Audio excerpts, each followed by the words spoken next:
My entire life's been spent only in one industry, which is this one. But I've been in it now for about 15 years, and I've seen a lot of people make a lot of things. I've seen a lot of people fail a lot of things. And my point of view on this, or my observation, is that the doers are the major thinkers. The people that really create the things that change this industry are both the thinker-doer in one person. And if we really go back and we examine, did Leonardo have a guy off to the side that was thinking 5 years out in the future what he would paint or the technology he would use to paint it? Of course not. Leonardo was the artist, but he also mixed all his own paints. He also was a fairly good chemist, knew about pigments, knew about human anatomy, and combining all of those skills together, the art and the science, the thinking and the doing, was what resulted in the exceptional result. And there is no difference in our industry. The people that have really made the contributions have been the thinkers and the doers. A lot of people, of course, it's very easy to take credit for the thinking. The doing is more concrete, but it's very easy for somebody to say, oh, I thought of this 3 years ago. But usually when you dig a little deeper, you find that the people that really did it were also the people that really worked through the hard intellectual problems as well. We try to hire really smart people, but we have a very simple organization, and we try to focus and do very few things well. And focusing's hard because focusing doesn't mean saying yes, it means saying no. So we decide not to do a lot of things so we can focus on a few handfuls of things and do them well. And I think everybody working at a company wants to do something great. They want to be excited about what they're working on. And they want to be recognized for it if they do a really great job. So we just try to allow people to do the best work of their lives at Apple and get it out to 25 million customers that we have. And that's very exciting. And when you're working on something and if this works out, up to 25 million people are going to use this. It's very motivating. And it's not just 25 million of our customers, but other companies tend to follow us. It takes them a few years, but other companies tend to copy what we do if it works. And so we can influence the whole industry.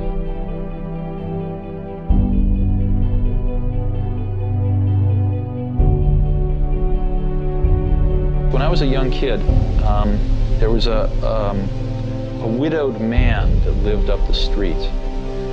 And he was in his 80s. He's a little scary looking. And I got to know him a little bit. I think he might have paid me to mow his lawn or something. And one day he said, come on into my garage, I want to show you something. And he pulled out this dusty old rock tumbler. It was a motor and a coffee can and a little band between them.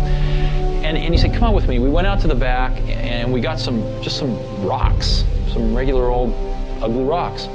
And we put them in the can with a little bit of liquid and a little bit of grit powder. And we closed the can up and he turned this motor on. He said, come back tomorrow. And his can was making a racket as the stones went around. And I came back the next day and we opened the can and we took out these amazingly beautiful polished rocks.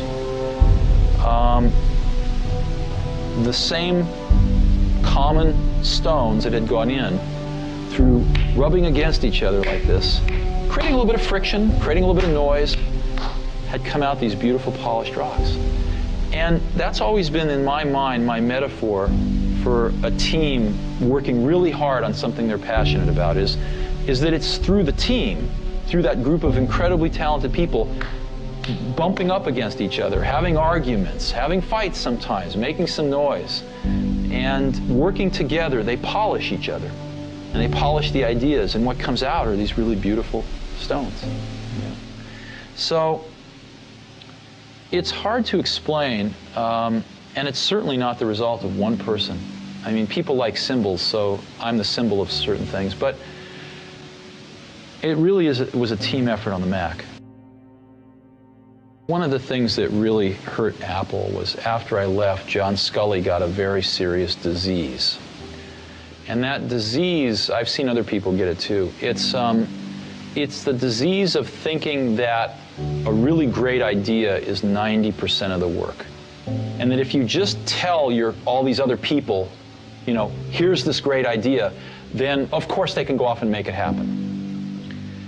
And the problem with that is that there's just a tremendous amount of craftsmanship in between a great idea and a great product. And as you evolve that great idea, it changes and grows. It never comes out like it starts, because you learn a lot more as you get into the subtleties of it. And you also find there's tremendous trade-offs that you have to make. I mean, you know, there are just certain things you can't make electrons do. There are certain things you can't make plastic do or glass do. And as you get into, or factories do, or robots do. And as you get into all these things, designing a product is keeping 5,000 things in your brain, these concepts, and fitting them all together in kind of continuing to push to fit them together in new and different ways to get what you want. And every day you discover something new that is a new problem or a new opportunity to fit these things together a little differently. And it's that process that is the magic. There needs to be someone who is sort of the keeper and reiterator of the vision. Because there's just a ton of work to do. And a lot of times, you know, when you have to walk 1,000 miles and you take the first step, it looks like a long ways. And it really helps if there's someone there saying, well, we're one step closer. You know, the goal definitely exists. It's not just a mirage out there. So in 1,001 little and sometimes larger ways, the vision needs to be reiterated. I do that a lot. And it'll all work itself out. A lot of people come to me and they say, well, I want to be an entrepreneur. And I go, oh, that's great. What's your idea? And they go, well, I don't have one yet. And I say, well, I think you should go get a job as a busboy or something until you find something you're really passionate about, because it's a lot of work. And I'm convinced that about half of what separates the successful entrepreneurs from the non-successful ones is pure perseverance. It is so hard. You pour so much of your life into this thing. There are such rough moments in time that most people give up. I don't blame them. I mean, it's really tough, and it consumes your life. I mean, if you've got a family and you're in the early days of a company, I can't imagine how one could do it. I'm sure it's been done, but it's rough. I mean, because it's pretty much an 18-hour-a-day job, 7 days a week for a while. So, unless you have a lot of passion about this, you're going to not survive. You're going to give it up. So you got to have an idea. Or a problem or a wrong that you want to right that you're passionate about. Otherwise, you're not going to have the perseverance to stick it through. And I think that's half the battle right there.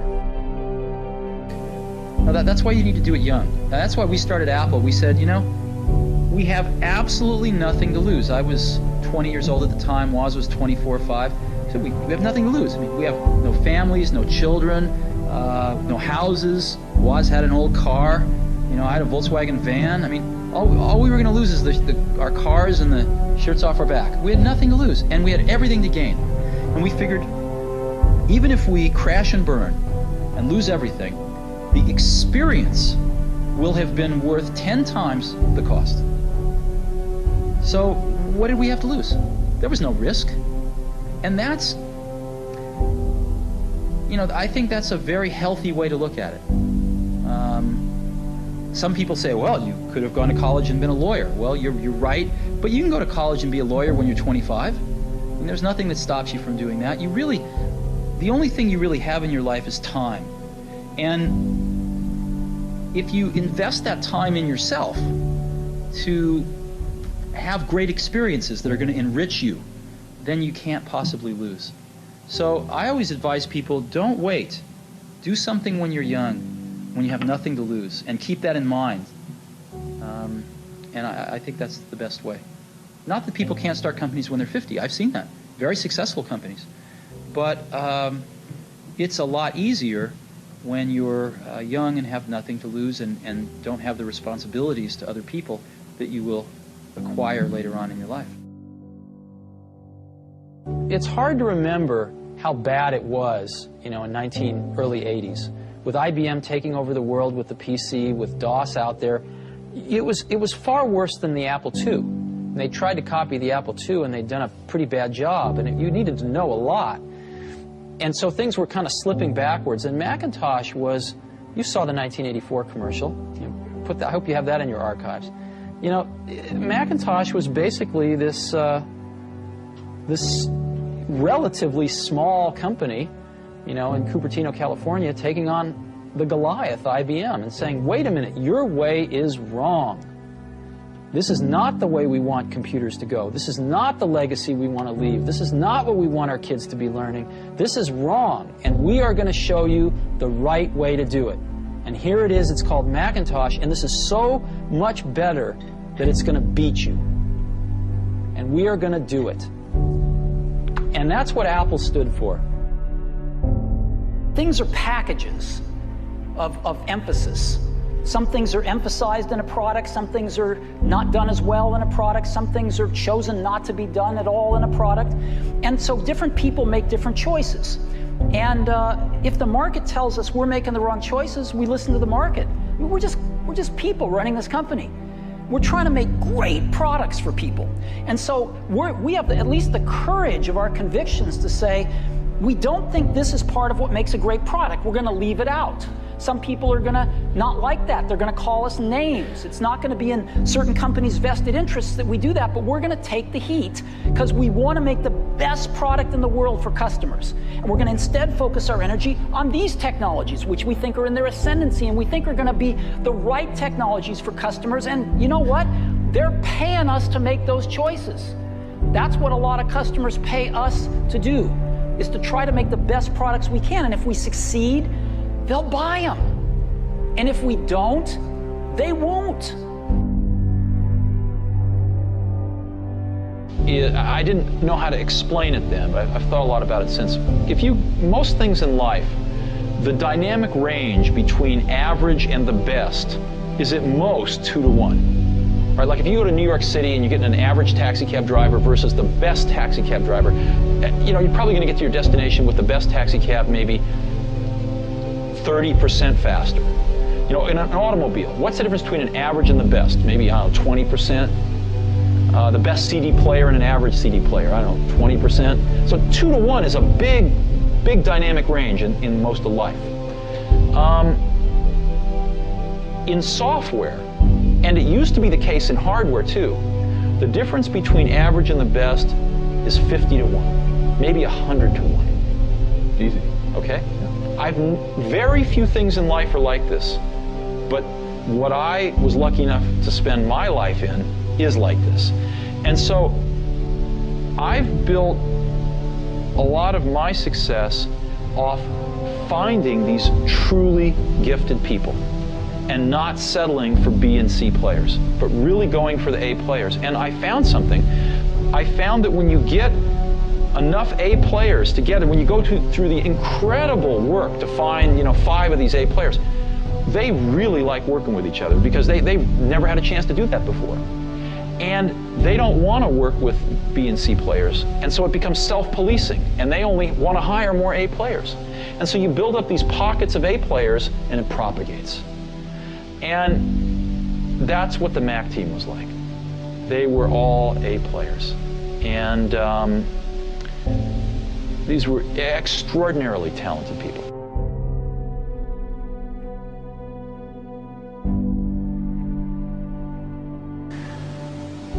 When we were building our Apple I's in the garage, we knew exactly what they cost. When we got into a factory in the Apple II days, the accounting had this notion of a standard cost, where you'd kind of set a standard cost, and then at the end of a quarter, you'd adjust it with a variance. And I kept asking, well, why do we do this? And the answer was, well, that's just the way it's done. And after about 6 months of digging into this, what I realized was the reason you do it is because you don't really have good enough controls to know how much it costs. So you guess, and then you fix your guess at the end of the quarter. And the reason you don't know how much it costs is because your information systems aren't good enough. So, but nobody said it that way. And so later on, when we designed this automated factory for Macintosh, we were able to get rid of a lot of these antiquated concepts.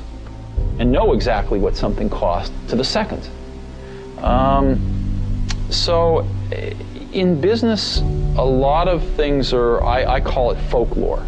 They're done because they were done yesterday and the day before. And so what that means is if you're willing to sort of ask a lot of questions and think about things and work really hard, you can learn business pretty fast. It's not the hard. It's not rocket science. It's not rocket science, no.